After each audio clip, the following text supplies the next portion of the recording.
नमस्कार दोस्तों, जैसा कि आप स्क्रीन पर देख सकते हैं, एसएससी जीडी की वैकेंसी आ चुकी है। इसके एप्लीकेशन फॉर्म 5 सितंबर 2024 से शुरू हो चुके हैं और एप्लीकेशन की लास्ट डेट 14 अक्टूबर 2024 है। दोस्तों, इसमें टोटल 39,481 वैकेंसी आई हैं, जो कई सारी कैटेगरीज में डिवाइड हैं। आप टेबल में देख सकते हैं। सीएपीएफ के अलावा इसमें सेक्रेटेरिएट सिक्योरिटी फोर्स यानी कि एसएसएफ और नारकोटिक्स कंट्रोल ब्यूरो यानी कि एनसीबी के अंदर भी वैकेंसी आई है, जिन्हें आप टेबल में देख सकते हैं। दोस्तों, आइए आज जानते हैं कि इसके लिए एलिजिबिलिटी क्या है, कौन इसका एप्लीकेशन फॉर्म भर सकता है, क्वालिफिकेशन क्या मांगी गई है, एज लिमिट क्या है और एग्जाम पैटर्न कैसा होता है। दोस्तों, सबसे पहले आपको यहाँ पर 2 पॉइंट्स ध्यान रखने होंगे। पहला तो ये कि एसएसएफ और एनसीबी की वैकेंसी ऑल इंडिया लेवल पर आई हैं, यानी कि अगर आप कोई भी स्टेट या यूनियन टेरिटरी से बिलोंग करते हैं तो इससे कोई फर्क नहीं पड़ता है और आप एसएसएफ और एनसीबी के लिए अप्लाई कर सकते हैं। लेकिन अगर आप सीएपीएफ के लिए अप्लाई कर रहे हैं तो आप जिस भी स्टेट या यूनियन टेरिटरी से बिलोंग करते हैं, आपको अपने ही स्टेट या यूटी से इसका एप्लीकेशन फॉर्म भरना होगा, क्योंकि डॉक्यूमेंट वेरिफिकेशन के टाइम पर आपसे आपका जाति प्रमाण पत्र यानी कि कास्ट सर्टिफिकेट और डोमिसाइल यानी कि मूल निवासी प्रमाण पत्र मांगा जाएगा। अगर आपके पास ये सर्टिफिकेट नहीं है तो आपको डिस्क्वालीफाई कर दिया जाएगा और इसके बाद जो मेडिकल एग्जामिनेशन होता है यानी कि डीएमई, तो आप वो नहीं दे सकते। दूसरा पॉइंट है कि अगर आप ईडब्ल्यूएस, एससी, एसटी या ओबीसी कैटेगरी से बिलोंग करते हैं तो बाकी सभी डॉक्यूमेंट्स के अलावा यहाँ पर सबसे जरूरी है कि आपके पास कास्ट सर्टिफिकेट और डोमिसाइल सर्टिफिकेट होना चाहिए, जिनकी इशूइंग डेट 14 अक्टूबर 2024 से पहले की होना चाहिए। अगर आप 14 अक्टूबर 2024 के बाद अपना कास्ट सर्टिफिकेट या डोमिसाइल सर्टिफिकेट बनवाते हैं तो डॉक्यूमेंट वेरिफिकेशन में आपको बाहर कर दिया जाएगा। आइए दोस्तों, अब एज लिमिट की बात करते हैं। तो इसमें आपकी मिनिमम एज 18 साल है और मैक्सिमम एज 23 साल है। अगर इसको आसान शब्दों में समझा जाए तो 1 जनवरी 2025 को आपकी एज 18 से 23 साल के बीच होना चाहिए, तो ही आप इसका एप्लीकेशन फॉर्म भर सकते हैं। अगर मैं इसे और डिटेल में समझाऊं तो आपकी डेट ऑफ बर्थ 2 जनवरी 2002 से लेकर 1 जनवरी 2007 के बीच होना चाहिए, तो ही आप इसका एप्लीकेशन फॉर्म भर सकते हैं।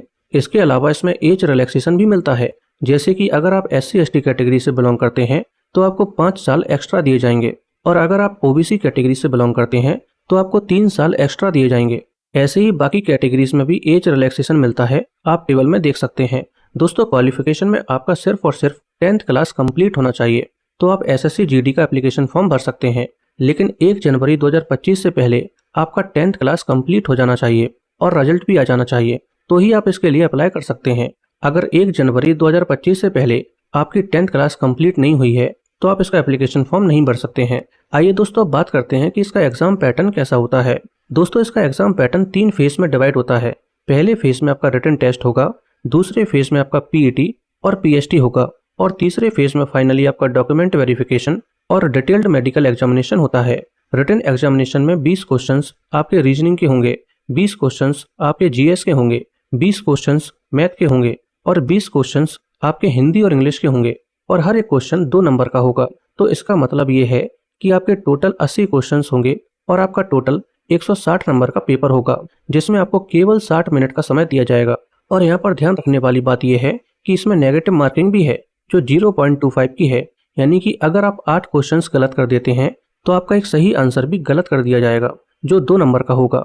दोस्तों, रिटन एग्जामिनेशन के अंदर आपको कुछ क्वालिफाइंग मार्क्स भी लाने पड़ते हैं, जैसे अगर आप जनरल कैटेगरी से बिलोंग करते हैं तो आपको 30% मार्क्स लाने होंगे। तो यहाँ पर आपका 160 नंबर का पेपर होता है और 30% का मतलब है कि आपको 160 में से 48 नंबर तो लाने होंगे, तभी आपको रिटन एग्जामिनेशन में क्वालिफाई माना जाएगा। और ये क्वालिफाइंग मार्क्स एक तरीके से पासिंग मार्क्स होते हैं।